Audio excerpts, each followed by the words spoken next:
Okay, another quick crude video. This is about leading and trailing trucks on some steam engines. Someone was asking about this on a Facebook post. So I'm just making a video because. Okay, what I have in front of me here is a not a Bachmann. This is a Broadway Limited, my accidental steam engine I got a while back. The talk was about what do the pilot wheels look like and what do pilots look like on locomotives and steam. In the case of this Broadway Limited, what they've done, sorry for the waving camera, is the front truck is actually just a single axle on an arm up and down that's held in by a single screw right here. In this case, on the Broadway Limited, they use a heavy front wheel and it just bounces along the track. It doesn't provide any real steering. It's just a show and tell device. If I go to the rear of it, it's a similar system for the single rear axle. In this case, it's anchored here by a screw, and then there's a centering screw, and this runs in a slot that goes up and down. And if you look in there, you can see a spring.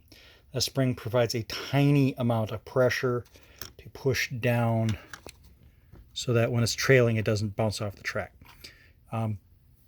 These things are literally just floating, folks. So if you haven't played with these before, it's bare minimum pressure. Anything more, if you put too much tension in this screw up, the screw up here at the front, this will actually potentially pull you off the track. So this, again, these are just floating.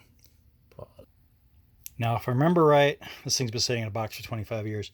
The video or the locomotive in question was something similar to this thing. This really needs to be cleaned. But this, in this case, this is a 284 Pure Marquette locomotive. It's a River Rossi from way back. I'm going to zoom in a little bit on the details just so you can see kind of what the original model looked like. Again, really dirty. Sorry, folks. I don't know if I'll ever run this again. We'll have to see. But let's flip her over. So just like the Broadway Limited locomotive, the front axle is basically just a weighted axle hanging on a single screw back here. Again, this is just a bent piece of metal with a screw hole in it and a single weighted axle. There's no spring here. This just rides along the track. Dunkity dunk. We're good there. And then the back, this is a little more complicated. The back is a dual axle. As you can see here, there's two axles on a central frame. And they did a few different things with this. First of all, you can see the electrical pickups on it. And then again, sorry for the wavy camera here. Cell phones aren't good cameras for this. Connected by this screw here to a shaft that goes under the metal. And if it's kind of hard to see, we can see it going there. But then this is actually a loop. Focus. There we go. So this axle is actually going through a little loop right here. And then the whole thing is spring fed, and from the looks of it, I think I've got an upper and a lower spring. Nope, just an upper spring. So this is kind of weird. This one's actually being pulled. How do I explain this? The other axle's pushed down. This one's being pulled down by this rod underneath. So it's a little backwards, but again, something to see. And from the side, it just looks like that. I mentioned in the Facebook post I was talking about, some railroads removed the pilot trucks in situations where they needed more tractive effort and they weren't going to go very fast, like switching. And then last up is a 2882 I've got. I don't know if these things will run, but it's again another River Rossi, and just show the front, what's left of the front pilot truck. I think there's some stuff missing here. Focus. Oh, maybe it is all there. There's the headlight in the front, the steam pistons.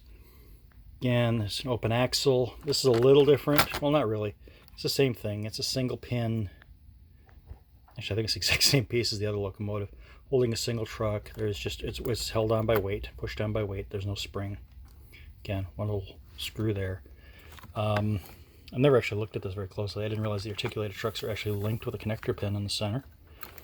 And in the back, we've got, this is kind of interesting because the whole on a real locomotives, usually the back ones didn't pivot, the front ones were the ones that pivoted. This both sets pivot, and then this entire housing that holds this, I'm gonna roll up here, this pivoting piece, then they attach the trailing truck, the Firebox truck is attached to the subframe of this piece, a short screw, short frame, and then, is there a spring in there? Yeah, there's a spring in there. Sorry for the camera work. And then, I guess to make sure the turns will work in this short radius, the tender actually connect to the frame. No, so the tender connects to the last set of drivers.